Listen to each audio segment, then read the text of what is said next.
कृष्णा कृष्ण कृष्णा हरे हरे हरे रामा राम राम हरे हरे हरे कृष्णा कृष्ण कृष्णा हरे हरे हरे रामा राम राम हरे हरे हरे कृष्णा कृष्ण कृष्णा हरे हरे हरे रामा राम राम हरे हरे हरे कृष्णा कृष्ण कृष्णा हरे हरे हरे रामा राम राम हरे हरे हरे कृष्णा कृष्ण कृष्णा हरे हरे हरे रामा राम राम हरे हरे हरे कृष्णा कृष्ण कृष्णा हरे हरे हरे रामा राम राम हरे हरे।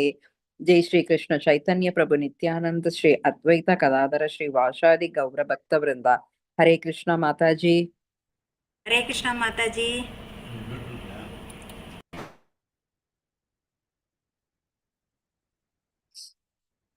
மாதாஜி மாதாஜி சொல்லுங்க மாதாஜி. பத்மராஜன் மாதாஜி இருக்காங்கல்ல? ஹரே கிருஷ்ணா மாதாஜி. சொல்லுங்க மாதாஜி. மாதாஜி. யாரு அட்மின்? யாரு? ஸ்ரீதேவி மாதாஜியா? ஸ்ரீதேவி மாதாஜி ஆக்சுவலா L3 அட்டென்ட் பண்ணிட்டு இருக்காங்க மாதாஜி. மண்டே டியூஸ்டே கிளாஸ் போயிடுவாங்க அவங்க. Okay Mataji okay. லைவ் போட்டிருக்கேன் மாதாஜி. நான் அப்புறம் பேசுறேன் மாதாஜி இந்த விஷயம்லாம். பிரதிமாலா மாதாஜியும் சாந்தி மாரி பாண்டியன் மாதாஜியும் அட்டெண்டன்ஸ் நேம் லிஸ்ட் நோட் பண்ணி கொடுப்பாங்க. ஓகேங்களா? ஹரே கிருஷ்ணா. கேக்குதுங்களா? கேக்குது மாதாஜி. ஓகே. அதனால நீங்க கிளாஸ் ஸ்டார்ட் பண்ணுங்க. நம்ம கிளாஸ் முடிச்சிட்டு அப்புறம் பேசிக்கலாம். சாந்தி மோகன் மாதாஜி. ஓகேங்களா? ஓகே மாதாஜி. ஹரே கிருஷ்ணா. தேங்க்யூ. ஹரே கிருஷ்ணா.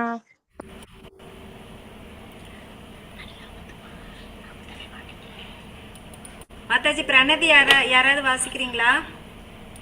மாதாஜி நான் படிக்கட்டுமா இல்ல வேற யாராச்சும்? வேற யாருக்கு தெரியும்? பிரபு புருஷோத்தமன் பிரபு, உங்களுக்கு பிரணதி வாசிக்க தெரியுமா? ஹரே கிருஷ்ணா பிரபு. சாந்தி மாரி பண்டின் மாதாஜிக்கு தெரியுமா பிரணதி வாசிக்க? மாதாஜி நீங்களே இப்ப வாசிச்சிருங்க. பிரதிமாலா மாதாஜி நீங்களே ஓகே மாதாஜி நான் ஹரே வாசிக்கிறேன். கிருஷ்ணா. ஹரே கிருஷ்ணா.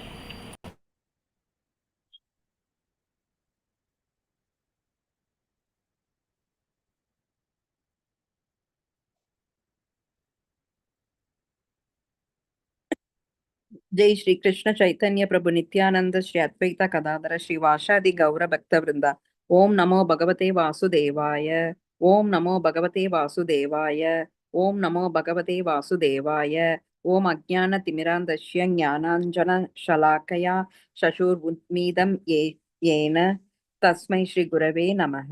श्री चैतन्य मनोपीष्टं स्थापितं येन भूतले स्वयं रूपः कदा मह्यं तदाति स्वपदान्तिकम्।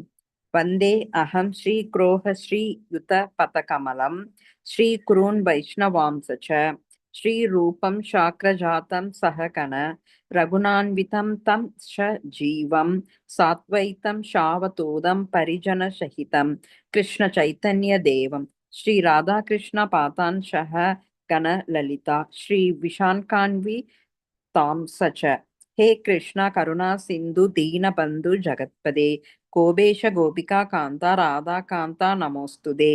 तप्त कांचन गौरांगी राधे वृंदावनेश्वरी वृक्षभानु सुदे देवी प्रणमामि हरिप्रिये वाञ्छकल्पतरुभ्यश्च कृपा सिन्धुभ्य एव च पतितानां पावनेभ्यो वैष्णवेभ्यो नमो नमः।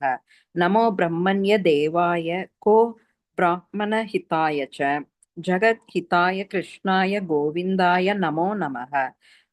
नमो महावतान्ध्याय कृष्ण प्रेम प्रतायते कृष्णाय कृष्ण चैतन्य नाम्ने गौरद्वेष नमः। गुरवे गौरचन्द्राय राधिकायै ततालये कृष्णाय कृष्ण भक्ताय तद्भक्ताय नमो नमः। नमः ओं विष्णुपाताय कृष्ण प्रेष्ठाय पूतले श्रीमते भक्ति वेदांत स्वामिन् इति नामिने। नमस्ते सरस्वते नमस्ते सारस्वते देवे गौरवाणी प्रचारिणे निर्विशेषशून्यवादी पाश्चात्य देश धारिणे पंचतत्वात्मकं कृष्णं भक्तरूपस्वरूपकं भक्तावतारं भक्ताख्यं नमामि भक्तशक्तिगम्। जय श्री कृष्ण चैतन्य प्रभु नित्यानंद श्री अद्वैत गदाधर श्री वासादि गौर भक्त वृंद। हरे कृष्णा कृष्ण कृष्ण हरे हरे हरे राम राम राम हरे हरे ஹரே கிருஷ்ணா மாதாஜி. 3 தடவை சொல்லிருங்க மாதாஜி, இன்னும் 2 தடவை சொல்லிருங்க.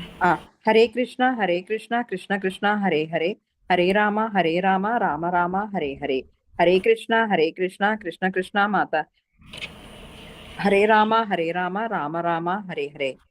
ஹரே கிருஷ்ணா மாதாஜி. ஹரே கிருஷ்ணா மாதாஜி. பிரணாம் மாதாஜி. பிரணாம்ஸ் மாதாஜி. வந்திருக்கிற எல்லாத்துக்கும் என்னுடைய வணக்கத்தை தெரிவிச்சுக்கிறேன். இன்னைக்கு வந்து நம்ம பகவத்கீதையுடைய 2வது அத்தியாயம் பார்க்க போகிறோம்.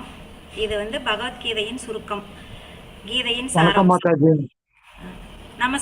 ஹரே கிருஷ்ணா பிரபு. ஹரே கிருஷ்ணா. ஸ்ரீ ஸ்ரீ ராதா கோவிந்தரை வந்து நம்ம வணங்கிட்டு இந்த இதை நம்ம ஆரம்பிக்கலாம். ஹரே கிருஷ்ணா. பிரபுபாதருக்கு ஜெய். நம்ம வந்து நேற்று அதாவது சனிக்கிழமையும் திங்கக்கிழமையும் நம்ம வந்து அத்தியாயம் 1 பார்த்தோம். இன்னைக்கு 2வது பார்க்க போகிறோம். இந்த அத்தியாயம் 1ல் நம்ம என்ன பார்த்தோம் அப்படிங்கிறத ஒரு தடவை நம்ம ரீகால் பண்ணிக்கலாம். ஃபஸ்ட்டு வந்து பகவத்கீதை உரைக்கப்பட்ட சூழ்நிலை, அது வந்து அத்தியாயம் 1ல் வந்து 1வது ஸ்லோகத்துலேருந்து 11வது ஸ்லோகம் வரைக்கும் பார்த்தோம். என்ன பார்த்தோன்னா திருதராஷ்டருடைய மனநிலை. அவர் என்ன பண்ணுறாரு, சந்தேகப்படுறாரு, நம்ம பசங்க ஜெயிப்பாங்களா, நம்மளுக்கு ராஜ்யம் கிடைக்குமா அப்படின்று அவருக்கு ஒரு அச்சம் இருக்குது. ஏன்னா தர்மக்ஷேத்திரத்தில் அந்த போர் நடக்குது, அந்த இடம் வந்து அதாவது தர்மத்துக்கு மட்டுமே அங்கே வெற்றி கிடைக்கும் அப்படிங்கிறதுனால இவங்க வந்து தர்மத்தின் பக்கம் இல்லாதனால நம்ம ஜெயிப்போமா அப்படின்னு அவருக்கு ஒரு சந்தேகம். அடுத்தது பயப்படுறாரு. என்னன்னா கிருஷ்ணர் வந்து பகவான் வந்து பாண்டவர்கள் பக்கம் இருக்காரு, அதனால நமக்கு வெற்றி கிடைக்குமா அப்படிங்கிற பயம் இருக்கு. அடுத்தது பாரபட்சம், தன்னுடைய பசங்களையும் தம்பியுடைய பசங்களையும் வேறுபடுத்தி பார்க்குறாரு. அதாவது தன்னுடைய பசங்க ராஜ்யத்தை ஆண்டு ராஜாவா நல்லா சௌபாக்கியத்தோடு இருக்கணும், பாண்டுவோட பசங்க அதாவது பாண்டவர்கள் வந்து இங்கே இருந்து அதாவது அவங்கள வந்து நாடை விட்டு துரத்தியே அவங்க வந்து அவங்கள துரத்தி விட்டுறணும் அப்படின்ட்டு அந்த பாரபட்சம் பார்க்குறாரு. இதுதான் வந்து திருதராஷ்டருடைய மனநிலையாக இருக்குது முதல் அத்தியாயத்தில். துரியோதனனோட மனநிலை என்னன்னா, தன்னோட படையை பற்றி தற்பெருமை பேசிக்கிறான். இத்தனை பேர் இருக்காங்க, பீஷ்மர் இருக்காரு, கிருபாச்சாரியார், துரோணாச்சாரியார், அத்தனை பேரும் அவங்க பக்கம் இருக்காங்க, அதனால சொல்கிறான் எல்லாரும் எங்கள் பக்கம்தான் இருக்காங்க. அது மட்டும் இல்லாமல் என்னுடைய படை மிகப்பெரிய படை, பாண்டவர்களோட படை மிகச்சிறிய படை அப்படின்னு தற்பெருமை பேசிக்கிறான். நேர்மையானவர்களை சந்தேகப்படுவதுன்னா பீஷ்மரை சந்தேகப்படுறான். எங்கே வந்து பாண்டவர்களும் பேரன் தானே அவருக்கு, அதனால அந்த பேரன்களுக்கு சாதகமாக இருந்து நமக்கு தோல்வியை தேடி கொடுத்துருவாரோ அப்படின்ட்டு பீஷ்மர் மேலே ஒரு சந்தேகம். அதே தான் துரோணாச்சாரியர் மேலேயும். ஏன்னா துரோணாச்சாரியருக்கு ரொம்ப பிடித்தமான சீடன் யாருன்னா அர்ஜுனன் தான். அதனால் அவர் வந்து அர்ஜுனனை ரொம்ப பிடிச்சதுனால அவங்களுக்கு சாதகமாக இருந்துருவாரோ அப்படின்ட்டு 2 பேரையும் சந்தேகப்படுறான். அடுத்தது வந்து கிருஷ்ணரை பற்றி பகவானை பற்றி சொல்கிறாங்க. மங்களங்கள் பொருந்திய கிருஷ்ணர், இது வந்து 12வது ஸ்லோகத்திலேருந்து 20வது ஸ்லோகம் வரைக்கும் இதை பற்றி சொல்கிறாங்க. பகவான் வந்து பாண்டவர்களோட இருக்கிறதே வந்து வெற்றியோட அறிகுறியாக இருக்குது. அது என்ன அப்படின்னா தெய்வீக சங்குகள். பகவானுடைய பாஞ்சஜன்ய சங்கு ஒளி வந்து மிகவும் மங்களகரமானது, தெய்வீகமானது. அந்த சங்கு எங்கே ஒலிக்குதோ அங்கே வந்து கண்டிப்பாக வெற்றி தான் கிடைக்கும். அந்த இடத்துல தோல்விங்கிற பேச்சுக்கே இடம் இருக்காது. அது மட்டும் இல்லாமல் பகவானே அவங்க கூட இருக்காரு. பகவான் இருக்கிறதே அவங்களுடைய வெற்றியை வந்து உறுதிப்படுத்துகிற மாதிரி இருக்குது. அது மட்டும் இல்லாமல் அர்ஜுனரோட கொடியில் வந்து ஹனுமான் இருக்கார். ஹனுமான் ஏன் இருக்காருன்னா, கிருஷ்ணர் வந்து ராமரா அவதாரம் எடுத்தப்ப சீதாதேவியை வந்து ராவணன்கிட்ட இருந்து இலங்கையிலிருந்து கொண்டு வர்றதுக்கு ஹனுமான் தான் வந்து பக்கபலமாக இருந்தார் ராமனுக்கு. அதனால் ராமன் வந்து ஜெயிச்சு சீதையை வந்து இலங்கையிலேருந்து இங்கே கூட்டிகிட்டு வராங்க. அது மாதிரி இப்போ பகவான் வந்து அர்ஜுனனோட பார்த்த சாரதியாக இருக்கிறதுனால பகவான் பக்கம் நம்மளும் இருக்கணுன்ட்டு ஹனுமான் வந்து அந்த கொடியில் இருக்கார். எதுனா அர்ஜுனரோட தேரில் இருக்கிற கொடியில் ஹனுமான் இருக்கார். அப்புறம் ராமர் எங்கே இருக்காரோ அங்கே தான் லட்சுமி தேவி இருப்பாங்க. அவங்க அதிர்ஷ்ட தேவதை. அவங்க இருக்கிற இடத்துல தோல்விங்கிற பேச்சுக்கே இடம் இருக்காது. அதனால் இது எல்லாமே வந்து வெற்றியோட அறிகுறியாக சொல்கிறாங்க. அப்புறம் அர்ஜுனனுக்கு கொடுக்கப்பட்ட ரதம், அந்த ரதம் வந்து அக்னி தேவர் வந்து அர்ஜுனனுக்கு பரிசளித்தது. அர்ஜுனனுடைய அதாவது அந்த அம்பு வில் அந்த திறமைக்கு பாராட்டி அக்னி தேவர் வந்து அர்ஜுனனுக்கு பரிசாக கொடுத்த தேர் அது. அந்த தேரில் போய் யார் போர் புரிஞ்சாங்கனாலும் வெற்றி அவங்களுக்கு தான். இது எல்லாமே வந்து பாண்டவர்களோட வெற்றியின் அறிகுறியாக சொல்கிறாங்க. 3வது வந்து பகவான் அவரது பக்தர்களை நேசிக்கிறார். பகவான் எப்படின்னா அவர் பக்தர்களுக்காக எந்த ஒரு சூழ்நிலையிலையும் அவங்கள விட்டு கொடுக்காதவர். அதனால தான் அவருக்கு வந்து அச்சுத அப்படிங்கிற பேர். என்றுமே வீழ்ச்சி அடையாதவர், எந்த சூழ்நிலையிலும் எந்த ஒரு இதுலேயுமே வீழ்ச்சி அடையாதவர் அவர் வந்து எப்பயுமே வந்து பக்தர்களை விட்டு கொடுக்கவே மாட்டார். இவர் வந்து பார்த்தீங்கன்னா அர்ஜுனன் வந்து அத்தை பையனாக இருந்தாலுமே மிகச்சிறந்த பக்தர். ஒரு தூய பக்தர் அர்ஜுனன். அதனால் தன்னுடைய பக்தனுக்காக தானே வந்து சாரதியாக இருந்து அவரோட தேரை ஓட்டுறாரு அப்படின்னா பகவான் வந்து எவ்வளோ ஒரு பக்தர்கள் மேலே எவ்வளோ ஒரு கருணையாக இருக்கிறாருங்கிறத நம்ம இதுலேருந்தே தெரிஞ்சுக்கலாம். இப்போ அவர் நினச்சிருந்தா யாரை வேணால் சாரதியாக இருக்க சொல்லியிருக்கலாம். ஆனால் தானே சாரதியாக வந்து அர்ஜுனனுக்கு வந்து தானே சாரதியாக வராரு. அது மட்டும் இல்லாமல் இப்போ அவர் தான் ஆணையிடுற எல்லாத்துக்கும் அவர் தான் ஆணையிடணும். ஆனால் இப்போ பார்த்தீங்கன்னா தேரோட்டியாக வரும்போது அர்ஜுனன் என்ன சொல்கிறாரோ அதை கேட்டு தான் அவர் தேரை ஓட்டணும். அதான் அப்போ அந்த போர் புரிகிற சமயத்தில் அந்த தேரோட்டிய பார்த்த சாரதியாக இருக்கிறவங்களுக்கு எப்படின்னா காலில் வந்து அதாவது இந்த லெஃப்ட் சைடு போகணும் அப்படின்னா இடது காலை வந்து அவங்க தோல் மேலே வைப்பாங்களாம். அப்போ லெஃப்ட் சைடு போகணும்னு அர்த்தம். வலது காலை இந்த பக்கம் தோல் மேலே, அதுக்கு ஒவ்வொன்றுக்கும் ஒரு அடையாளம் இருக்குது. அவங்க வந்து காலை தான் வச்சு அடையாளத்தை சொல்லுவாங்க, இந்த பக்கம் போ அந்த பக்கம் போன்னு. அப்போ பார்த்தீங்கன்னா அர்ஜுனருடைய கால் வந்து பகவான் மேலே வச்சு அவர் எப்படி சொல்கிறாரோ அப்படி தான் இவர் தேரோட்டணும். அதுதான் தேரோட்டுறதோடைய ஒரு அம்சம். அப்படி பார்த்தீங்கன்னா ஒரு பக்தன் வந்து தன் மேலே காலை வைக்கிறதுக்கு கூட அதை வந்து ஒரு பெரும் இன்பமாக நினைக்கிறாராம் பகவான். அப்போ அவருடைய கருணையை வந்து நம்ம புரிஞ்சுக்கணும், எவ்வளோ பெரிய கருணையாக பக்தர்கள் மேலே இருக்காரு அப்படின்ட்டு. அதை தான் இங்கே சொல்கிறாங்க, பகவான் என்றும் நலன் விரும்பி பகவான் பக்தர்களுக்கு சேவை செய்கிறார் அப்படிங்கிறாங்க. நம்ம ஒரு அடி பகவானை நோக்கி எடுத்து வச்சோம்னா அவர் நம்மளை நோக்கி 10 அடி எடுத்து வைப்பார். அந்த அளவுக்கு வந்து கருணையானவர் பகவான். அடுத்தது வாழ்வின் துன்பங்கள் வந்து 28வது ஸ்லோகத்துலேருந்து 46 வரைக்கும். இப்போ அர்ஜுனன் வந்து சொந்தக்காரங்களை எல்லாம் கொல்லணும், அது பாவம், நரகம் கிடைக்கும், அப்புறமா வந்து வர்ணாசிரம தர்மம் உண்டாகும், குலநாசமாகும், அப்புறம் பித்திருக்களுக்கு தர்ப்பணம் பண்ண யாரும் இருக்க மாட்டாங்க அப்படின்ட்டு இதெல்லாம் அந்த மன அழுத்தத்தினால இத்தனையும் அவர் கஷ்டப்பட்டு சொல்கிறாரு, என்னால் போரிட முடியாது, நான் யாரையும் கொல்ல மாட்டேன் அப்படின்ட்டு. இதுதான் வந்து மன அழுத்தத்தின் அறிகுறிகள், துன்பத்தின் வகைகள். அவர் ஒவ்வொன்றா சொல்லி தன்னோட போர் செய்யறதுக்கு காரணத்தை எல்லாம் சொல்கிறாரு பாருங்க. அத்தனை துன்பம் அவர் வந்து அத்தனை துன்பத்தை அனுபவிக்கிறார் அந்த இடத்துல. அதனால தான் அவர் என்ன நினைக்கிறாரு, நம்ம போர் செய்யவே வேண்டாம், இத்தனை கஷ்டத்தில் நம்ம ஏன் போர் செய்யணும் அப்படின்ட்டு மாட்டேங்கிறாரு. இப்போ 2வது அத்தியாயத்தோட சுருக்கம் கொடுத்துருக்காங்க. ஃபஸ்ட்டு வந்து 1லேருந்து 10 ஸ்லோகம் வரைக்கும் நெருக்கடியை எப்படி சமாளிக்கிறது அப்படிங்கிறத பற்றி ஸ்லோகம். அடுத்தது 11லேருந்து 30 வரைக்கும் என் உண்மையான அடையாளம். 31லேருந்து 53 வரைக்கும் 2 கடமைகள். அடுத்தது 54லேருந்து 72 வரைக்கும் நீடித்த சந்தோஷம். இது வந்து பெரிய அத்தியாயம், 72 ஸ்லோகம் இருக்குது இந்த அத்தியாயத்தில். நம்ம உன்னில் பார்த்தோம் இல்லைங்களா, போன 1வது அத்தியாயத்தில் இரக்கம், இன்பமின்மை, பாவச்செயல், குடும்ப பாரம்பரியம், இருமணம், இதெல்லாம் ஏற்கனவே நம்ம பார்த்தாச்சு. இப்போ 2வது அத்தியாயத்தில் முதல் ஸ்லோகம்.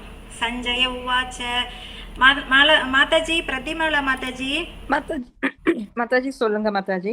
ஒவ்வொரு நான் ஸ்லோகம் படிச்சிடுறேன் மாதாஜி, மொழிபெயர்ப்பை வந்து ஒவ்வொருத்தரையா படிக்க சொல்லுங்க. ஓகே மாதாஜி. ஓகே. ஹரே கிருஷ்ணா மாதாஜி. சஞ்சய உவாச்ச தம் ததா கிருபயா விஷ்டம் அஷ்டுபூர்ணாகுலேக்ஷணம் விஷுதந்தம் இதம் வாக்கியம் உவாச்ச மதுசூதனக.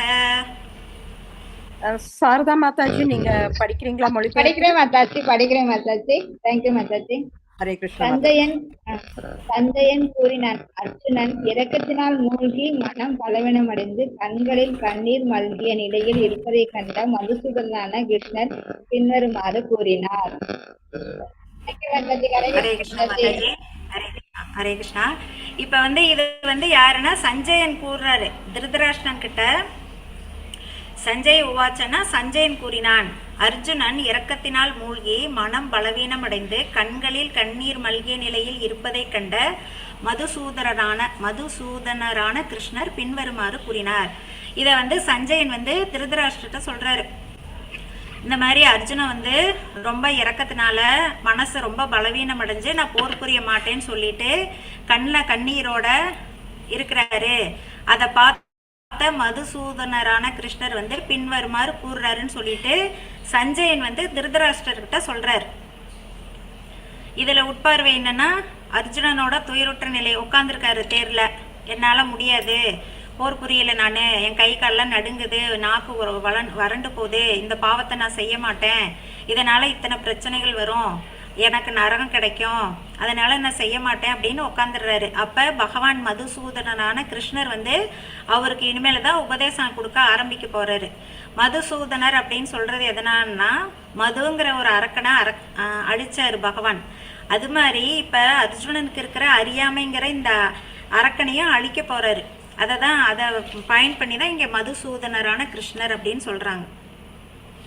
இப்ப அறியாமையில் மூழ்கியுள்ள மனிதனின் புலம்பலை போக்க பகவத்கீதை பேசப்பட்டது. அப்ப இந்த பகவத்கீதை எதுக்காக பேசப்பட்டதுன்னா, அறியாமையில இருக்காரு இப்ப அர்ஜுனர். ஆனா உண்மையாலுமே அர்ஜுனர் வந்து அறியாமையில் இருக்கல, அவர் வந்து அதிபுத்திசாலி.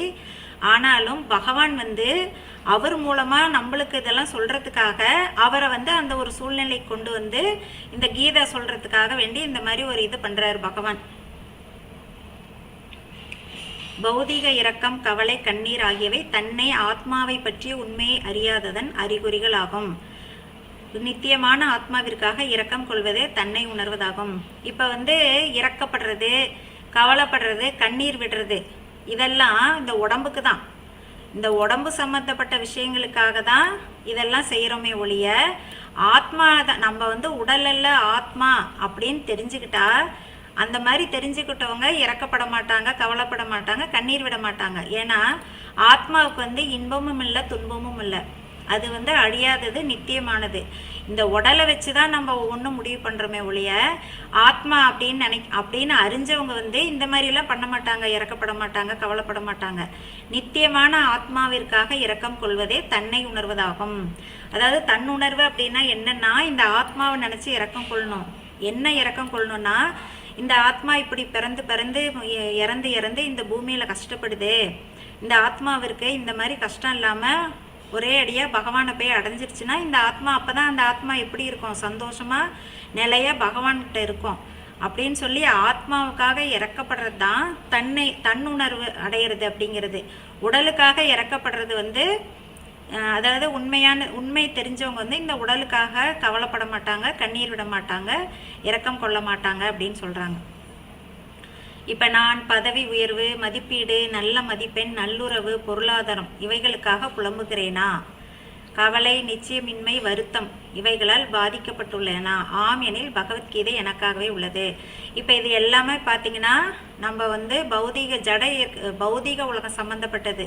பதவி உயர்வு வர்றது, மதிப்பீடு, அதாவது நம்மளை பத்தி எல்லாரும் நம்மள என்ன சொல்லணும், அவங்க ரொம்ப நல்லவங்க, அவங்க பயங்கர கெட்டிக்காரங்க, புத்திசாலி இப்படின்னு நம்மளை எல்லா விதத்துலேயும் நம்மளை பெருமையாகவே பேசணும்.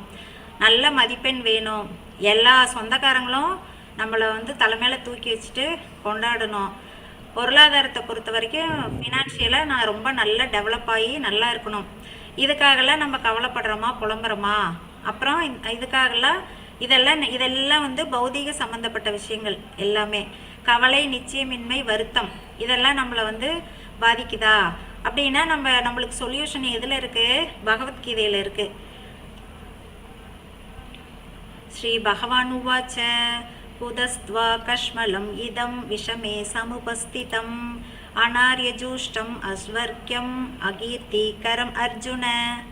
படிங்க மாதாஜி. யாராவது? மாதாஜி ஐஸ்வர்யா மாதாஜி படிக்கிறீங்களா? ஈஸ்வரி மாதாஜி படிங்க. புருஷோத்தமரான முழுமுதற் கடவுள் கூறினார், அன்புள்ள அர்ஜுனனே, உன்னிடம் இது போன்ற களங்கங்கள் எங்கிருந்து வந்தன? வாழ்வின் மதிப்பை அறிந்த மனிதனுக்கு இவை தகுதியற்றவை. இவை மேலுலகங்களுக்கு கொண்டு செல்வதில்லை, அவமானத்தையே கொடுக்கின்றன. நன்றி மாதாஜி. ஹரே கிருஷ்ண மாதாஜி. தேங்க்யூ மாதாஜி. முழுமுதற் கடவுள் பகவான் கேட்குறாரு, அன்புள்ள அர்ஜுனா, இது மாதிரி களங்கங்கள்லாம் உங்ககிட்ட எங்கேருந்து வந்ததுன்னு ஆச்சரியப்படுறாரு. ஏன்னா அர்ஜுனனை பற்றி பகவானுக்கு நல்லா தெரியும். அர்ஜுனன் வந்து எல்லா விதத்துலேயும் தலை சிறந்த மாணவன். வில் வித்தையில் பொறுத்த வரைக்கும் போர் புரியறதுல எந்த ஒரு விஷயத்தை எடுத்தாலும் அர்ஜுனனுக்கு ஈடு என யாருமே இல்லைங்கிற அளவுக்கு அவர் எல்லா விஷயத்துலேயுமே மிகச்சிறந்த ஒரு அவர்.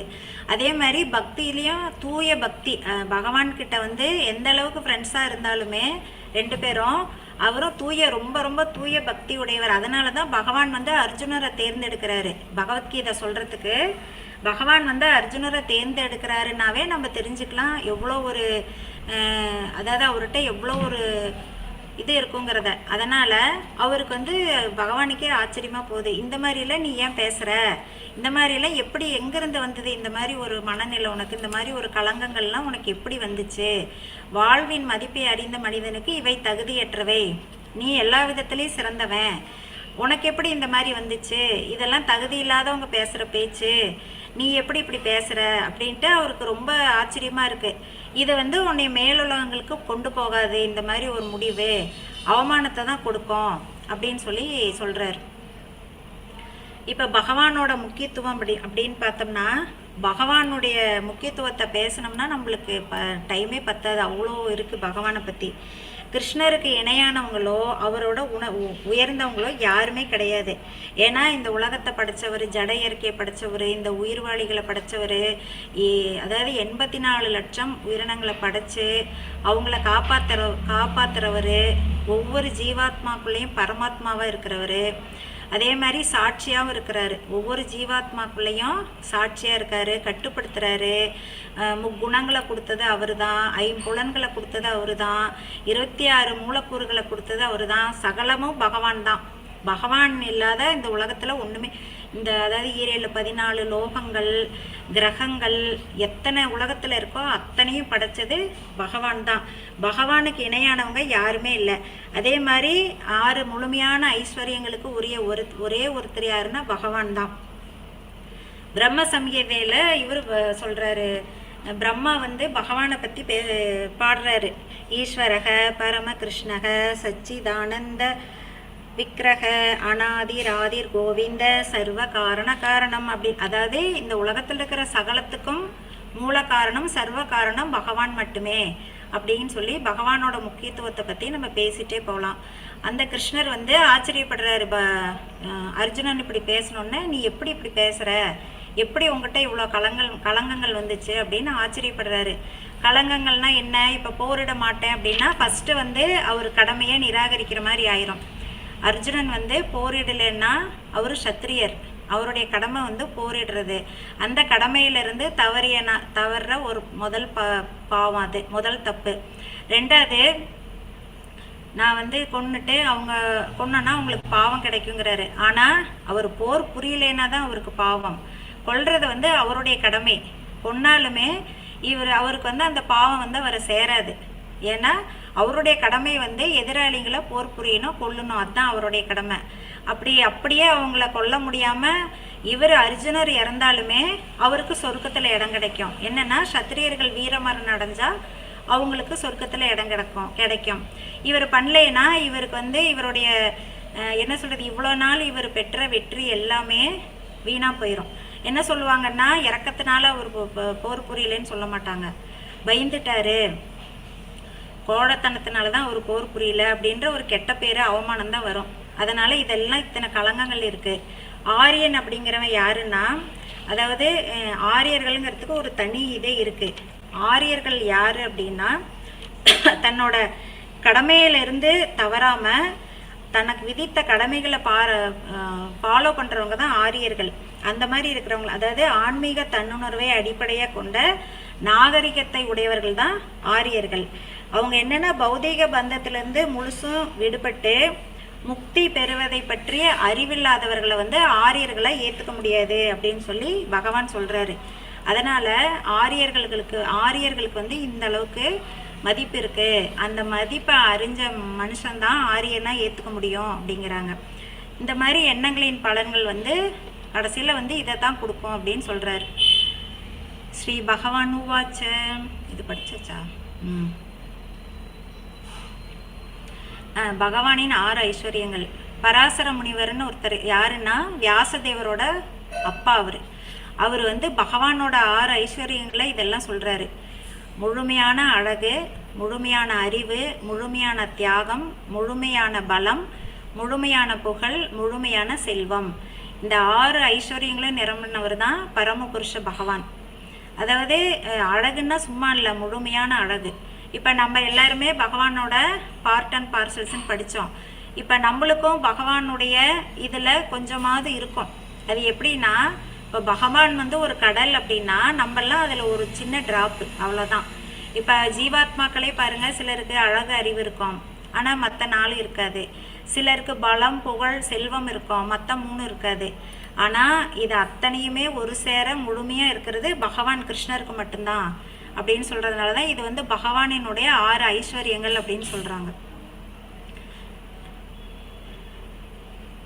क्लैप्यम्मास्मकम पार्थ नैदद्वव्युपपद्यते शूत्रं हृदय दौर्बल्यं त्यक्त्वोदिष्ट परन्दप.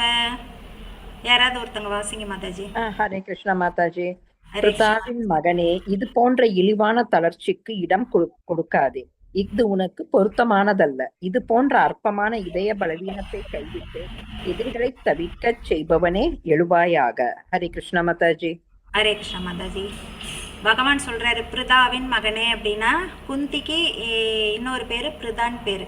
பிருதாவின் மகனே அப்படின்னு அர்ஜுனனை கூப்பிட்டுட்டு சொல்றாரு, இது போன்ற இழிவான தளர்ச்சிக்கு இடம் கொடுக்காதே, இந்த மாதிரி தப்பான முடிவு பண்ணாத, இது வந்து உன்னோட வீரத்துக்கு அழகல்ல, பொருத்தமானதல்ல. இது போன்ற அற்பமான இதய பலவீனத்தை கைவிட்டு எதிரிகளை தவிக்க செய்பவனே எழுவாயாக அப்படின்னு சொல்றாரு. இந்த மாதிரி யோசிச்சு உன்னோட உடம்பையும் மனசையும் நீ வீக் பண்ணிக்காத, இதை எல்லாத்தையும் கைவிட்டுட்டு எதிரிகளை தவிக்க செய்பவனே. யார் வந்து போர் புரிஞ்சாலும் ஏத்தாப்படி இருக்கிறவங்க எல்லாரையும் ஜெயிச்சிருவாரு. ரெண்டாவது அவங்க வந்து அர்ஜுனர் முன்னாடி யாருனாலையும் நின்று எதிர்த்து போரிட முடியாத அளவுக்கு இவர் சிறந்த வீரன். அப்படிப்பட்ட நீ வந்து இதெல்லாம் பண்ணாத, உன்னோட பலவீனத்தை கைவிட்டுட்டு எதிரிகளை தவிக்க செய்பவனே எழுவாயாக, வந்து போர் புரி அப்படின்னு சொல்லி கூப்பிடுறாரு பகவான்.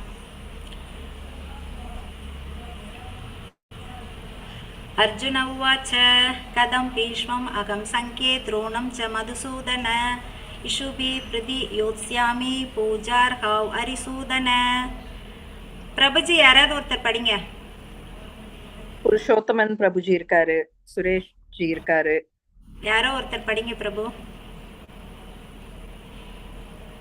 அர்ஜுனன் கூறினான், எதிரிகளை கொல்பவரே, மது என்னும் அரக்கரை அழித்தவரே, எனது பூஜைக்கு உரியவர்களான பீஷ்மர் துரோணர் முதலியோரை போரில் எவ்வாறு என்னால் எதிர்த்து தாங்க முடியும்? ஹரே கிருஷ்ணா பிரபு. அர்ஜுனன் கேட்கிறாரு, எதிரிகளை கொல்பவரே, மது என்னும் அரக்கரை அழித்தவரே.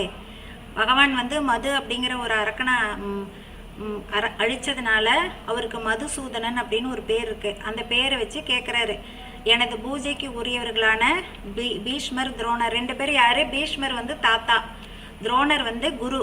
இவங்க 2 பேரையும் எப்படி நான் வந்து எதிர்த்து நிற்க முடியும்? தாத்தாவை வந்து அவமரியாதை பண்ணுற மாதிரி ஆகாதா? எனக்கு வித்தை கற்றுக் கொடுத்த குருவையே நான் வந்து எதிர்த்து நின்னேன்னா அது பெரிய பாவம் இல்லையா?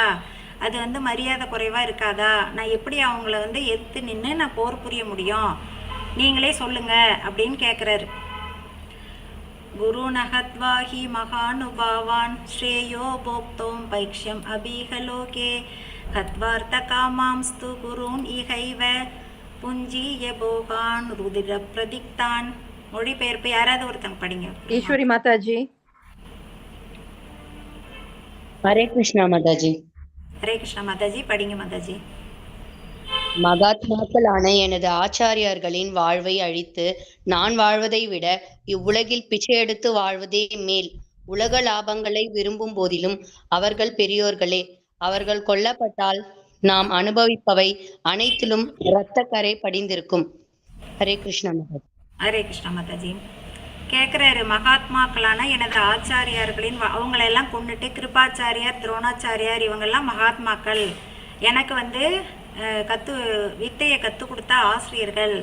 இவங்களையெல்லாம் கொன்று அவங்க வாழ்க்கையெல்லாம் அழிச்சிட்டு நான் இந்த உலகத்தில் வாழ்கிறத விட நான் பிச்சை எடுத்து வாழ்கிறதே மேலேன்னு நினைக்கிறேன். அவங்க எல்லாம் வந்து உலக லாபங்களை விரும்பி தான் இந்த போருக்கு வந்திருக்காங்க. இருந்தாலும் அவங்க பெரியவங்க. அவங்க அந்த மாதிரி ஒரு எண்ணத்தில் வந்து போரிட்டாலும் அவங்க எல்லாரையும் பெரியவங்க. அவங்கள கொண்டுட்டாக்கா நம்ம அனுபவிக்கிற எல்லா விஷயத்துலையுமே ரத்தக்கரை படிஞ்சிருக்குமே. நான் எப்படி அதை செய்யறது அப்படின்னு சொல்லிட்டு புலம்புறாரு.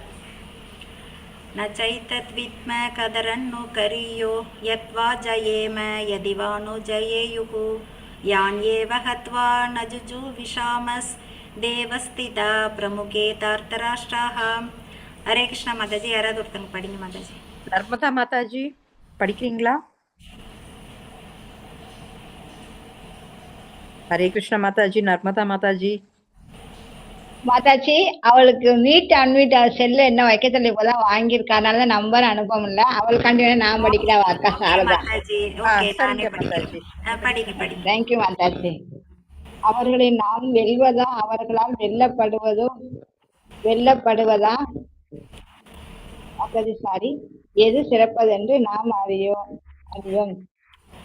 யாரை கொண்டால் நாம் வாழ விரும்ப மாட்டோமோ அந்த துன்பத்தின் இப்போது நமக்கு போய் ஹரே கிருஷ்ணா மாதாஜி. அப்ப கேக்குறாரு, இப்ப அவங்கள நாம வெல்றதா, அவங்க இப்ப நாம ஜெயிக்கிறதா, அவங்க ஜெயிக்கிறதா, இல்ல நாம தோக்குறதா, அவங்க தோக்குறதா, இதுல எது நல்லதுன்னு சொல்லிட்டு எனக்கு ஒண்ணுமே புரியல. யாரை கொன்னா நம்மளுக்கு வாழ பிடிக்காதோ அந்த திருதராஷ்டனோட மகன்களை அவங்க வந்து இப்ப நம்ம முன்னாடி நிக்கிறாங்க போர்க்களத்துல, அவங்க ஜெயிச்சா நல்லதா இல்ல நாம ஜெயிச்சா நல்லதா, இல்ல நாம தோக்குறது நல்லதா அவங்க தோக்குறது நல்லதா, எதுவுமே எனக்கு புரியல. ஆனா அவங்கள யாரை கொன்னாலும் அது வந்து நம்மளுக்கு சந்தோஷத்தை கொடுக்காது. இப்ப நான் என்ன செய்யறது, அவங்க எல்லாருமே இப்படி போர்க்களத்துல எனக்கு முன்னாடி நிக்கிறாங்களே அப்படின்னு சொல்லிட்டு ரொம்ப மனசு கஷ்டப்பட்டு பகவான் கிட்ட கேக்குறாரு. தனிப்பட்ட தொழில் முறை உறவு பிரச்சனைகள் அர்ஜுனனுக்கு இவை எல்லா பிரச்சனை. இப்போ நம்மளுக்கெல்லாம் பார்த்தீங்கன்னா தனிப்பட்ட பிரச்சனை இருக்கும், இல்லைன்னா ஏதாவது ஒரு தொழில் சம்மந்தமான பிரச்சனை இருக்கும், இல்லைன்னா சொந்தக்காரங்களுக்குள்ள பிரச்சனை இருக்கும். ஆனால் இப்போ அர்ஜுனனுக்கு வந்து இது எல்லாமே சேர்ந்து ஒட்டுக்கா எல்லாமே சேர்ந்து ஒரு பிரச்சனையாக இருக்குது. அப்போ வாழ்க்கையில் நம்ம குழப்பம் ஏற்படும் போது இப்போ அர்ஜுனர் என்ன பண்ணுறாரு, பகவான் கிட்ட கேட்குறாரு, எனக்கு இப்படியெல்லாம் குழப்பமா இருக்கு, என்ன செய்யறதுன்ட்டு. இப்போ நம்ம வந்து கிருஷ்ணர் நம்ம முன்னாடி இல்லை, ஆனால் பகவத்கீதை ரூபத்தில் பகவான் நம்ம கூடயே இருக்காரு. பகவத்கீதை பாகவதம் இது ரெண்டுமே பகவானோட ரூபந்தான். அதனால நம்ம என்ன செய்யலாம், நம்மளுக்குலாம் இப்படி ஒரு பிரச்சனை வந்ததுன்னா நம்ம உடனே அதில் பகவத்கீதையை படித்தோம்னா கண்டிப்பாக நமக்கு அதில் ஒரு சொல்யூஷன் கிடைக்கும். कार्पण्य दोषो बहदस्वभावः पृच्छामि त्वां धर्म सम्मूढचेदाः यच्छ्रेयस्यान् निश्चितं ब्रूहि तन्मे சிஷ்யஸ்தேகம் ஷாதிமாம் துவாம் பிரபன்னம். இப்போது நான் என் கடமையை பற்றி குழப்பமடைந்து கருமித்தனமான பலவீனத்தால் என் இயல்புகளை எல்லாம் இழந்துவிட்டேன். இந்நிலையில் எனக்கு நல்லது எது என்று நிச்சயமாக கூறும்படி உம்மை கேட்டுக்கொள்கிறேன். இப்போது உம்மிடம் சரணடைந்த சீடன் நான், அருள் கூர்ந்து எனக்கு அறிவுரை கூறுவீராக. இப்போ என்ன ஒரு மனநிலைக்கு வந்துடுறாருன்னா, பகவான் சொல்றாரு நீ கடமையை செய்யணும், நீ போரிட்டு தான் ஆகணுங்கிறாரு. அவரும் புலம்பி பார்த்தாரு. ஆனா பகவான் என்ன சொல்றாரு, நீ போரிடலைன்னா இத்தனை கெட்ட பேர் உனக்கு வந்து சேரும், நீ நரகத்துக்கு போவ, இத்தனை காலமா நீ தேடி வச்ச உன்னுடைய புகழ் பெருமை எல்லாமே வீணா போயிடும் அப்படின்னு சொல்றதெல்லாம் கேட்டுட்டு கடைசியில என்ன பண்றாரு, நான் என்ன பண்ணட்டும், நான் என்னதான் பண்ணட்டும், என்னால் இத்தனை பிரச்சனையில் சண்டை போட முடியாது, ஆனாலும் நீங்கள் சொல்கிறீங்க இந்த நிலையில் எனக்கு நல்லது எது அப்படின்ட்டு நீங்களே சொல்லுங்கள், நான் உங்களை வந்து சரணடைஞ்சிட்றேன், தயவு செய்து எனக்கு அறிவுரை கூறுங்க அப்படின்னு சொல்லிட்டு இப்போ சரணாகதி அடைகிற நிலைமைக்கு வந்துடுறாரு அர்ஜுனர். இப்போ இதில் என்ன பார்த்தோம்னா குழப்பம் பார்த்தோம், அவருடைய கருமித்தனமான பலவீனத்தை பார்த்தோம். கடைசியில் என்ன பண்ணிடுறாரு, சரணாகதி அடையிறதுக்கு தயாராகிறார் அர்ஜுனர் வந்து பகவான் கிட்ட. அறநெறிகள் தர்மம் மற்றும் நீதி நியாய கோட்பாடுகளின் ஞானத்தை அடிப்படையாக கொண்டு பல தர்க்கங்களை முன்வைத்த பிறகும் அர்ஜுனன் குழம்பியுள்ளான். பகவான் எல்லாம் எடுத்து சொல்றாரு, நீ நினைக்கிற மாதிரிலாம் ஒன்றும் இல்லை, நீ வந்து உன்னோட கடமைக்காக போரிட்டு தான் ஆகணும், நானே உனக்கு கூட துணையாக இருக்கும்போது நீ ஏன் யோசிக்கிற அப்படின்னு எல்லாமே சொன்னாலுமே அவர் கடைசி வரைக்கும் அவருக்கு மனசுக்குள்ள ஒரு தெளிவான முடிவு எடுக்கவே முடியல. அதனால கடைசியில் என்ன பண்ணுறாரு, இப்போ சரணாகதி அடைகிற ஒரு ஸ்டேஜுக்கு வந்துடுறாரு.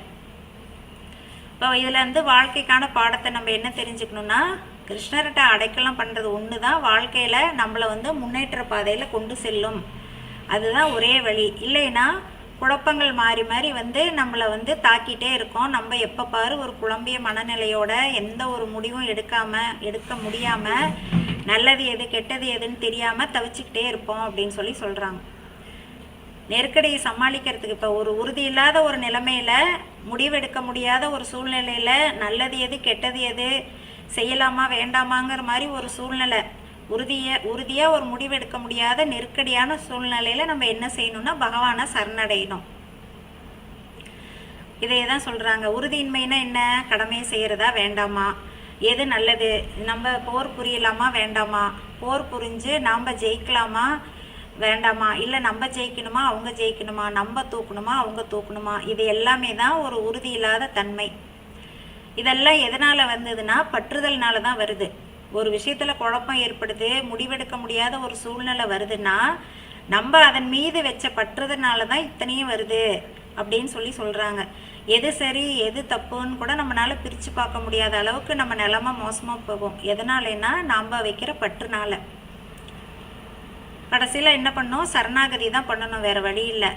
என்னென்னா அர்ஜுனர் தெரிஞ்சுக்கிறாரு நம்ம ரொம்ப பலகீனமாக இருக்கோம், நம்மளுக்கு வேறு வழி தெரியல என்ன பண்ணுறது, அதனால் பகவான்கிட்ட நம்ம சரணடைஞ்சிடலான்னு. அப்போ என்ன ஆகுது? உறவில் ஒரு மாற்றம் வருது.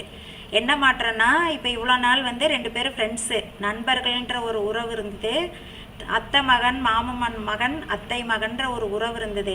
இப்போ இதிலிருந்து ஒரு படி மேலே போய் என்ன பண்ணிடுறாங்க? குரு சிஷ்யன்ற ஒரு உறவு வருது. பகவான் குருவாகவும் அர்ஜுனர் சிஷ்யராகவும் மாறுற மாதிரி ஒரு உறவில் ஒரு மாற்றம் வருது. ஞானம் பகிரப்படுகிறதுனா பகவான் இனிமேல் தான் அர்ஜுனருக்கு ஞானத்தை பற்றி, ஞானம்னா அறிவு, அந்த ஞான யோகத்தை பற்றி சொல்ல போகிறார். கடினமான முடிவெடுக்க வேண்டிய சூழ்நிலையில் பக்குவமான அதிகாரியின் ஆலோசனை பெறவும். இப்போ நம்ம வீட்டில் ஒரு பிரச்சனை அப்படின்னா நம்மளுக்கு ஒரு முடிவெடுக்க முடியலன்னா நம்ம என்ன செய்வோம்? வீட்டில் இருக்கிற பெரியவங்களை கேட்டு முடிவு பண்ணுவோம். வேறு ஏதாவது இப்போ ஆஃபீஸு அங்கே வேலை செய்கிறவங்கன்னா அந்த ஆஃபீஸில் ஒரு பிரச்சனைனா மேலே இருக்கிற அதிகாரிகிட்ட கேட்டு நல்ல முடிவு எடுப்பாங்க. அந்த மாதிரி அந்தந்த சூழ்நிலைக்கு யார் பெரியவங்களோ அனுபவஸ்தர்களோ அவங்கள கேட்டு ஒரு நல்ல விதமான ஒரு முடிவு எடுக்கிறதுக்கு ஈஸியாக இருக்கும் நம்ம அந்த மாதிரி ஒருத்தங்களை அணுகுனா. அதை தான் சொல்கிறாங்க, பகவத்கீதை பாகவதம் ரெண்டுமே நம்ம வாழ்க்கையில் ஏற்படுற கஷ்டங்களுக்கான முடிவுகளுக்கு ஒரு சிறந்த வழிகாட்டியாக இருக்கும் அப்படின்னு சொல்கிறாங்க. இப்போ பகவானை பற்றி தான் சொல்கிறாங்க. எல்லாத்துக்குமே அவர் தான் பரம உறைவிடம், பரம உரிமையாளர்னா இந்த உலகத்தை படைச்சது பகவான் தான். அதனால் இந்த உலகத்தில் இருக்கிற எல்லாத்துக்குமே ஒரே உரிமையாளர், பரம உரிமையாளர் யாருன்னா பகவான் மட்டும்தான். பரம கட்டுப்பாட்டாளரும் அவர் தான். அவரு தான் நமக்குள்ள ஜீவாத்மா, நம்ம ஜீவாத்மாவாகிய நமக்குள்ள பரமாத்மாவாக இருந்து எல்லாத்தையும் கட்டுப்படுத்துறாரு. பரம அனுபவிப்பாளரும் அவர் தான். என்னன்னா இப்போ நடக்கிற யாகம், ஹோமம், தபஸ், யக்னம் எல்லாத்துக்கும் கடைசியாக பரம அனுபவிப்பாளர் யாருன்னா பகவான் கிருஷ்ணர் தான். தேவர்களை கட்டுப்படுத்துறது அவர் தான், ஜீவாத்மாக்களை கட்டுப்படுத்துறது அவர் தான், 14 லோகங்களை கட்டுப்படுத்துறாரு, எத்தனை கிரகங்கள் இருக்கோ அத்தனையும் கட்டுப்படுத்துறது அவர் தான், எல்லாத்துக்கும் கட்டுப்படுத்துகிறதும் அவர் தான், அனுபவிப்பாளரும் அவர் தான், பகவான் தான். இதுதான் ஏற்கனவே நம்ம பார்த்தது பகவானின் 6 ஐஸ்வர்யங்கள், குணங்கள். இப்போ வாழ்க்கைக்கான பாடம்னா, என்னில் ஏதேனும் நல்லதை நான் காண்கிறேன் என்றால் அது அவர் தனது வைபவத்தின் ஒரு துளியை பகிர்வதனால்தான். நம்ம எல்லாருமே பகவானுடைய பார்ட் அண்ட் பார்சல்ஸ்ன்னு படிச்சிருக்கோம் இல்லையா? இப்போ நம்மக்கிட்டேயும் ஒரு சின்ன சின்ன நல்ல குணங்கள், நல்ல விஷயங்கள் இருக்குன்னா அது எல்லாமே பகவான்கிட்ட இருந்து நமக்கு வந்தது தான். அதை தான் இப்படி இங்கே சொல்கிறாங்க. நஹி பிரபஷ்யாமி மமாபனுத்யாத் யச்சோகம் உச்சோஷனம் இந்திரியானம் அவாபிய பூமாவ் அசபத்னம் ருத்தம் ராஜ்யம் சூரானாம் அபிசாதிபத்தியம். யாராவது ஒருத்தங்க மொழிபெயர்ப்பு வாசிங்க மாதாஜி. புலன்களை வருட்டுகின்ற எந்த சோகத்தை போக்க எந்த வழியும் என்னால் காண முடியவில்லை. மேலுலகில் அதிபதியாக இருக்கும் தேவர்களைப் போல எவ்வித எதிரியும் இல்லாத வளமான ராஜ்யத்தை பூ உலகில் அடைய பெற்றாலும் இந்த சோக நிலையினை என்னால் அகற்ற முடியாது. ஹரே கிருஷ்ணா மாதாஜி. சொல்றாரு அர்ஜுனர், சொல்றாரு புலன்களை வரட்டுகின்ற இந்த சோகத்தை போக்க எந்த வழியையும் என்னால் காண முடியவில்லை. ஏன்னா கை காலெல்லாம் ஓஞ்சு போதாம், நாக்கு வறண்டு போகுது, தோல் எரியுது, என்னால் நிற்க முடியல அப்படின்ட்டு இந்த புலன்களுடைய கஷ்டத்தை எல்லாம், இந்த சோகத்தை போக்குறதுக்கு எனக்கு ஒரு வழியுமே கிடைக்கல.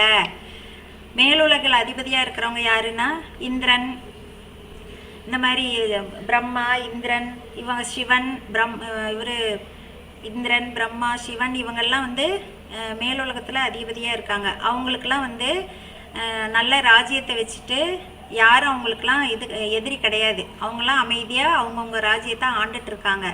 அந்த மாதிரி ஒரு ராஜ்யம் இந்த பூ உலகில் கிடைச்சாலுமே இந்த சோக நிலையை என்னால் போக்க முடியலையே பகவானே, நான் என்ன செய்யட்டும் அப்படின்னு சொல்லிட்டு புலம்புறாரு பகவான்கிட்ட.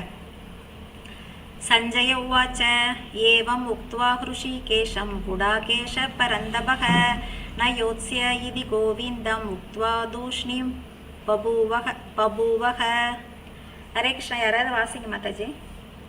சஞ்சயன் கூறினான். இவ்வாறு கூறிய பின் எதிரிகளை தவிர்க்கச் செய்பவனான அர்ஜுனன், கோவிந்தா, நான் போரிட மாட்டேன் என்று கூறி அமைதியாகி விட்டான். ஹரே கிருஷ்ணா மாதாஜி. ஹரே கிருஷ்ணா மாதாஜி. இப்ப இதை எல்லாத்தையும் வந்து சஞ்சயன் என்ன பண்றாரு, அரண்மனையில உட்காந்துட்டு பார்த்து திருதராஷ்டனுக்கு விளக்கம் கொடுத்துட்டு இருக்காரு. இதெல்லாம் நடந்துட்டு இருக்கு. அர்ஜுனர் வந்து இப்படியெல்லாம் கிருஷ்ணர்கிட்ட சொல்றாரு. கிருஷ்ணர் வந்து பகவான் கிருஷ்ணர் வந்து இப்படியெல்லாம் அர்ஜுனர்கிட்ட சொல்றாருங்கிறத வரிசையா சொல்லிட்டு வரும்போது இப்ப என்ன சொல்றாரு, சஞ்சயன் சொல்றாரு. இவ்வாறு சொன்னதுக்கு அப்புறம் எதிரிகளை தவிக்க செய்பவனான அர்ஜுனன்ட்டு திருதராஷ்டன்கிட்ட சொல்றாரு. எதுக்காக இந்த வார்த்தையை சொல்றாருன்னா, அர்ஜுனன் வந்து சாதாரணமானவன் அல்ல, அவன் வந்து எதிரிகளை தவிக்க செய்பவன் அப்படிங்கிறத திருதராஷ்டனுக்கு உணர்த்தணும். அதாவது உன் பசங்கள்லாம் சாதாரண ஆளுங்க, அர்ஜுனன் முன்னாடி உன் பசங்கனால ஒன்றுமே பண்ண முடியாது அப்படிங்கிறத தெரிஞ்சுக்கணுங்கிறதுக்காக தான் இந்த வார்த்தையை சொல்லிட்டு, கோவிந்தா நான் போரிட மாட்டேன் என்று அர்ஜுனர் வந்து இப்படி சொல்லிட்டு அமைதியாயிட்டாரு அப்படின்ட்டு சஞ்சயன் வந்து திருதராஷ்டிரன்கிட்ட சொல்றாரு. நடக்கிறத வரிசையை சொல்லிட்டு இருக்காரு. வெற்றியாலோ ஐஸ்வர்யத்தாலோ அவனுடைய இந்த சோக நிலையை அகற்ற முடியாது. இப்போ பார்த்தீங்கன்னா அர்ஜுனருக்கு தெரியாத போர்க்கலைகளே இல்லை. அத்தனை கலைகளும் அவருக்கு தெரியும். அதில் வந்து அவர் போன பக்கம் எங்கேயுமே அவர் தோல்வியே பார்த்தது கிடையாது. எங்கே போனாலும் வெற்றி தான் அவருக்கு. அந்த வெற்றியினாலையும் இவருடைய இந்த கஷ்டத்தை போக்க முடியல.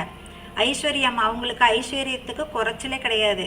அந்த ஐஸ்வர்யமோ அவர் இது வரைக்கும் பெற்ற வெற்றியோ எதுவுமே வந்து இந்த சோகத்தை அவர்கிட்ட இருந்து நீக்க முடியல.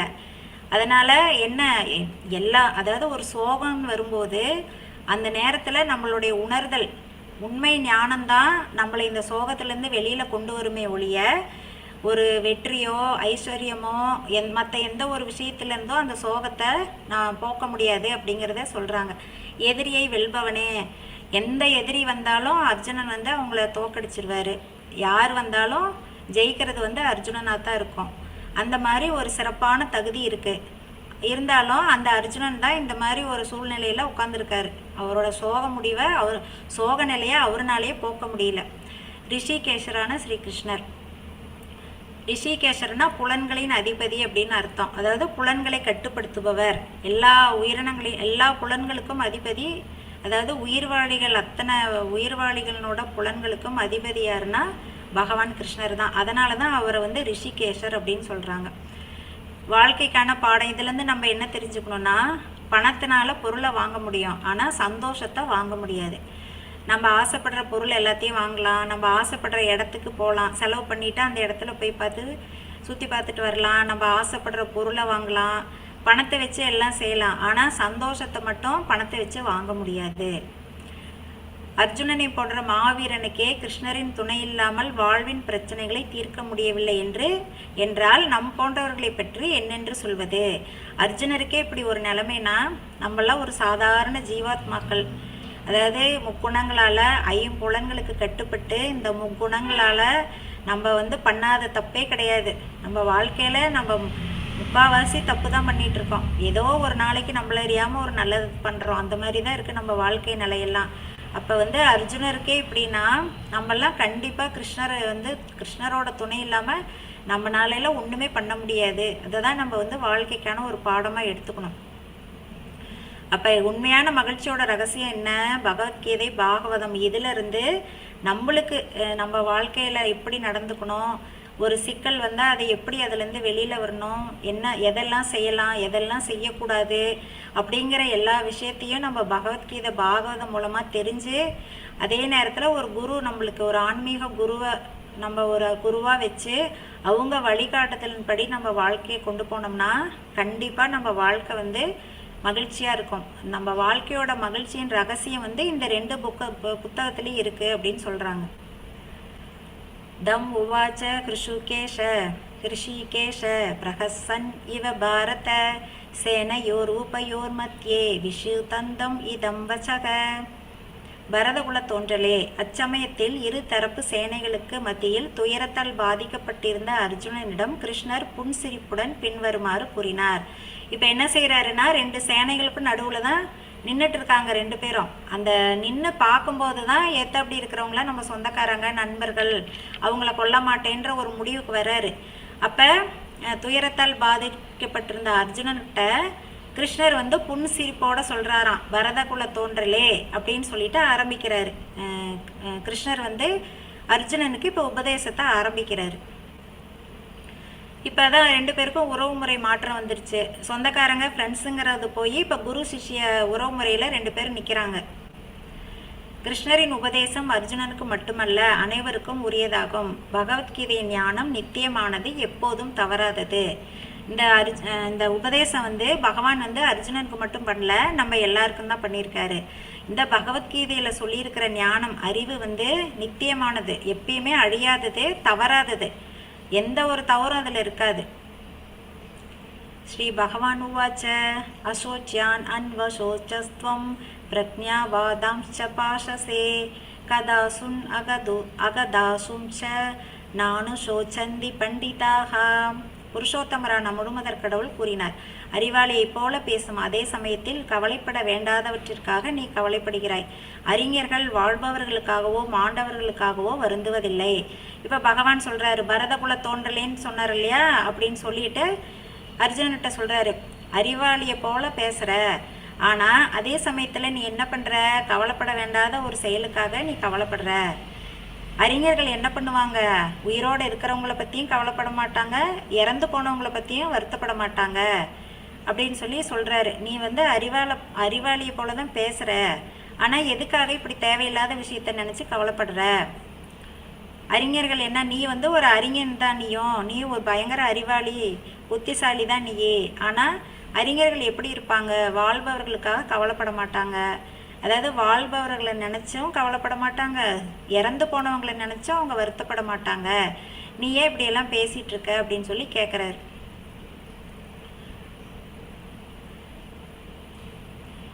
அதாவது ஒருத்தருக்கு ஆன்மீக கண்ணோட்டம் இல்லைன்னு வச்சுக்கிட்டா அவங்க எந்த பிரச்சனை வந்தாலும் அவங்க என்ன நினச்சிக்குவாங்க, ஏதோ இந்த நேரத்தில் இப்படி ஒரு பிரச்சனை வந்துருச்சு, அதை நம்மளே சால்வ் பண்ணிக்கலாம், இதுக்கு மேலே இந்த மாதிரிலாம் நம்மளுக்கு வராது, ஏதோ இந்த தடவை வந்துருச்சு நம்மளே அதை சால்வ் பண்ணிக்கலாம் அப்படின்ட்டு நினைப்பாங்க.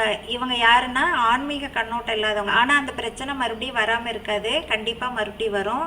அப்போ இவங்க எடுக்கிற சொல்யூஷன் தவறானதாக இருந்தால் அது கொண்டு போய் இன்னும் பெரிய பிரச்சனையெல்லாம் அவங்கள விடுறதுக்கு கூட வாய்ப்பு இருக்குது. இவங்க யாருன்னா ஆன்மீக கண்ணோட்டம் இல்லாதவங்க. அதாவது எனக்கு எல்லாம் தெரியும், என்ன வந்தாலும் நான் சமாளிச்சுக்குவேன், நான் ஃபேஸ் பண்ணுவேன், என்னால் எல்லாம் முடியும் அப்படின்ட்டு இந்த நான்ட்டு அகங்காரத்தில் இருக்கிறவங்க வந்து எப்பயுமே பார்த்திங்கன்னா எந்த ஒரு பிரச்சனை வந்தாலும் அதை பற்றி யோசிக்க மாட்டாங்க. ஏன் வந்துச்சு, எதனால் வந்துச்சுன்னெலாம் யோசிக்க மாட்டாங்க. பிரச்சனை வந்துடுச்சா அதை நான் அப்புறம் இவங்க என்ன முடிவு பண்ணுறாங்களோ அதுதான் கரெக்டு அப்படின்ற அந்த ஒரு எண்ணமும் இவங்களுக்கு இருக்கும். அந்த மாதிரி இருந்தாக்கா ரொம்ப கஷ்டம். ஞானிகள் யார் மற்றும் முட்டாள்கள் யார் என்று அவர்களின் ஆன்மீக அறிவின் அடிப்படையில் தான் வேறுபடுத்தி பார்க்கணுமே ஒழிய பௌதிக. இப்போ ஒருத்தர் 8 டிகிரி வாங்கியிருக்காரு, 9 டிகிரி வாங்கியிருக்காரு, பிஹெச்டி பண்ணி டாக்டர் பட்டம் வாங்கிறாரு அப்படிங்கிறதுக்காக அவர் பயங்கரமானவர், அவர் எது பண்ணாலும் கரெக்டு, அவருக்கு எல்லாமே தெரியும்ன்ட்டு நம்ம முடிவு பண்ணக்கூடாது. அதே நேரத்தில் பக்தியில் இருக்கிறவங்க கரெக்டாக அந்த இதை ஆன்மீக வழியில் போகிறவங்க, ஆன்மீக வழியில் நடக்கிறவங்கள பார்த்துட்டு அவங்க படிக்காதவங்க, அவங்களுக்கு என்ன தெரியும், அவங்க சாமி கும்பிடுவாங்க, அதை தவிர அவங்களுக்கு வேறு ஒன்றும் தெரியாது அப்படின்ட்டு தப்பான ஒரு முடிவை நம்ம பண்ணக்கூடாது. ஞானிகள் யார் முட்டாள் யாருங்கிறத அவங்களோட ஆன்மீக அறிவை வச்சு தான் நம்ம முடிவு பண்ணுமே ஒழிய அவங்க பௌதீக பட்டம் மூலமாக முடிவு பண்ணக்கூடாது அப்படின்னு சொல்கிறாங்க. நத்வேவாகம் ஜாதுநாசம் நத்வம் நேமே ஜனாதிபாகா நச்சைவ ந பவிஷ்யாம சர்வே வயம் அதபரம். நானோ நீயோ இம்மன்னர்களோ இல்லாமல் இருந்த காலம் எதுவும் இல்லை, எதிர்காலத்திலும் நம்மில் எவரும் இல்லாமல் இருக்க போவதும் இல்லை. பகவான் சொல்கிறாரு, நானே நீயே இப்போ ஏற்ற மாதிரி இருக்காங்கல்ல, எல்லாருமே இல்லாமல் இருந்த காலம்னு எதுவுமே கிடையாது. ஏன்னா ஆத்மாவை தான் நம்ம பகவான் சொல்கிறாரு, எல்லாரையுமே ஆத்மாவை தான் நம்ம, உடல் அல்ல ஆத்மா. அதுதான் பகவத்கீதையோட மெயின் பாயிண்ட்டே என்ன, நான் உடல் அல்ல ஆத்மா, அதுதான் மெயினு. அப்போ இப்போ இருக்கிற பீஷ்மர், துரோணர் எல்லாருமே போன பிறவியிலே இருந்திருப்பாங்க. அந்த ஆத்மா போன பிறவியில் வேற ஒரு உடலை எடுத்திருக்கோம். அந்த பிறவி முடிஞ்சதுக்கு அப்புறமா தான் இந்த பிறவியில் பீஷ்மராகவும் துரோணாச்சாரியராகவும் இந்த உடலோட இங்கே நிற்கிறாங்க. இப்போ இவங்களை நீ கொன்னேனாலும் இவங்க அடுத்த பிறவியில் வேற ஒரு உடலை எடுப்பாங்க. அதனால் ஆத்மாவுக்கு அழிவு கிடையாது, நித்தியமானது.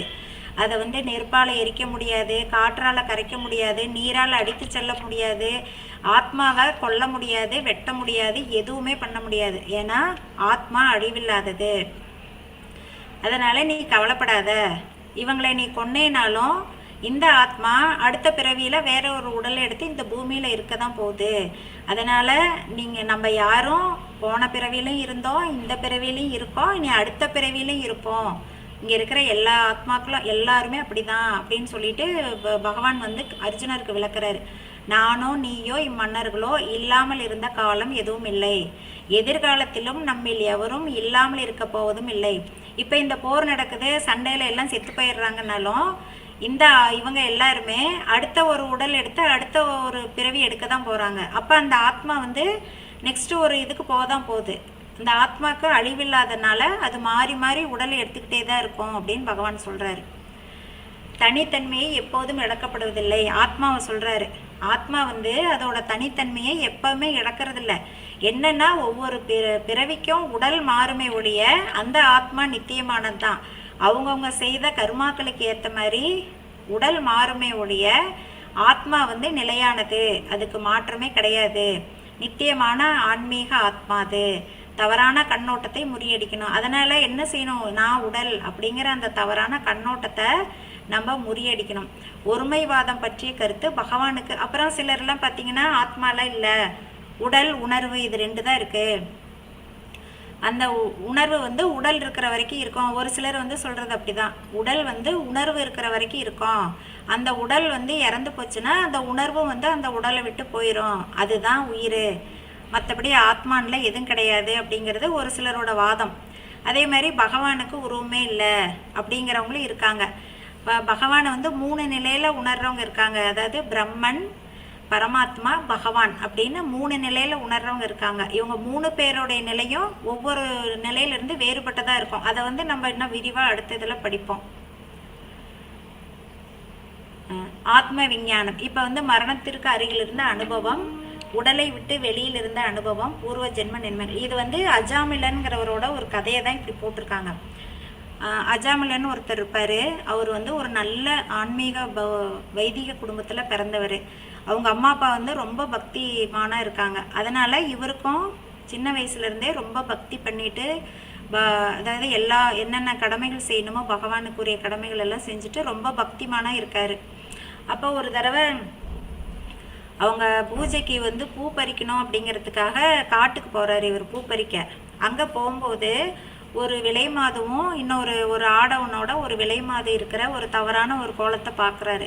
பார்த்தோன்னே இவருக்கு மனசுக்குள்ளே ஒரு ஆசை அந்த பெண்ணை பார்த்துட்டு அந்த பெண்ணை நம்ம கல்யாணம் பண்ணிக்கணும், நம்மளும் இந்த மாதிரி இருக்கணும்ன்ட்டு ஒரு தவறான எண்ணத்தில் போய் அந்த பெண் பின்னாடியே போய் அந்த பெண்ணை கல்யாணம் பண்ணிக்கிட்டு அப்படியே பகவானை அப்படியே அடியோடு மறந்துட்டு பூஜை எதுவும் பண்ணுறதில்ல, பகவானை நினைக்கிறதில்ல. அந்த பெண்ணோட வாழ்ந்து ஒரு 10 குழந்தைங்க அவருக்கு பிறக்குது.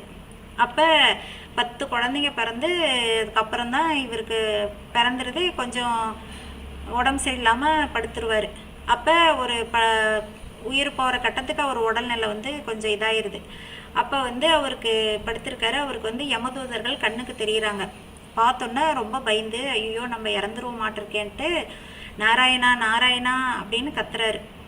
கத்துனோடனே படக்குன்னு பார்த்தா அங்கே பகவான் சொல்கிறாரு, என்னோட பக்தன் அஜாமிலனை யமதூதர்கள் கூட்டிகிட்டு போக வந்திருக்காங்க, உடனடியாக நீங்கள் போய் அந்த யமதூதர்கள்ட்ட இருந்து என்னோட பக்தனை காப்பாற்றுங்கன்னு சொல்லிட்டு விஷ்ணு தூதர்களை அனுப்புகிறாரு பகவான். உடனே அவங்க விஷ்ணு தூதர்கள் வராங்க, யம தூதர்களுக்கும் அவங்களுக்கும் சண்டை ஆகுது. அப்புறம் அவங்கள துரத்தி விட்டுறாங்க. விஷ்ணு தூதர்கள் துரத்தி விட்டோன்னே இவரும் வந்து எந்திரிச்சிடுறாரு, பயம்லாம் நீங்கி எந்திரிச்சிடுறாரு. விஷ்ணு தூதர்களும் மறைஞ்சிடுறாங்க.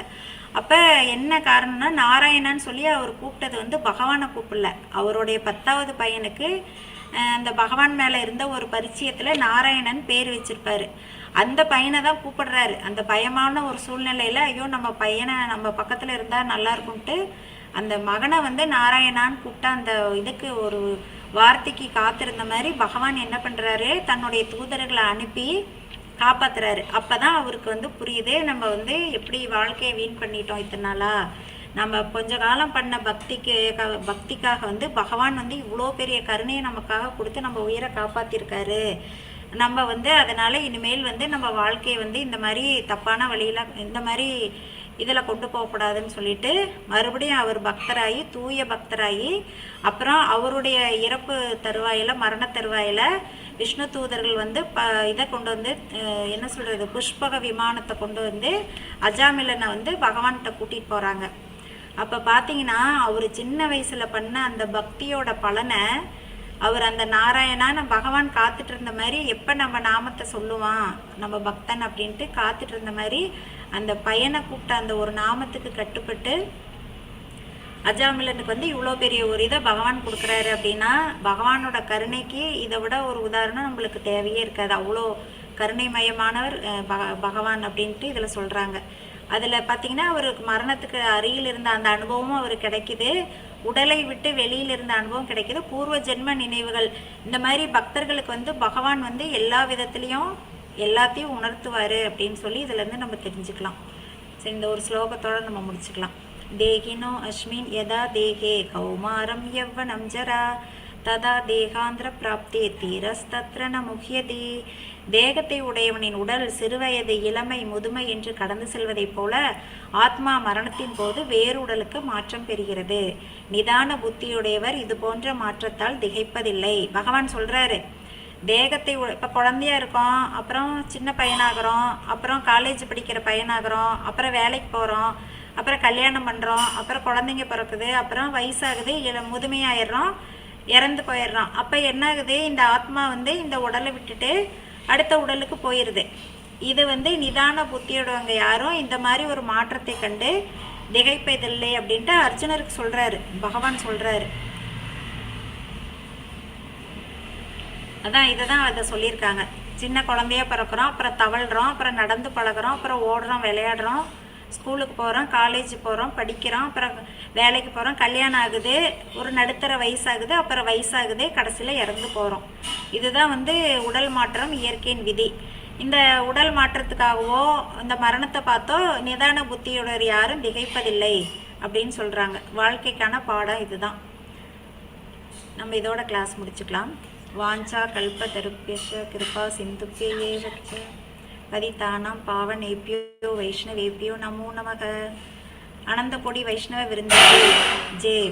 நாமாச்சாரியர் அனந்தகோடி பக்த விருந்தகி ஜெய். நாமாச்சாரியர் ஹரிதாஸ் தாகூர் கி ஜெய். ஸ்ரீல பிரபுபாதி கி ஜெய். ஹரே கிருஷ்ணா.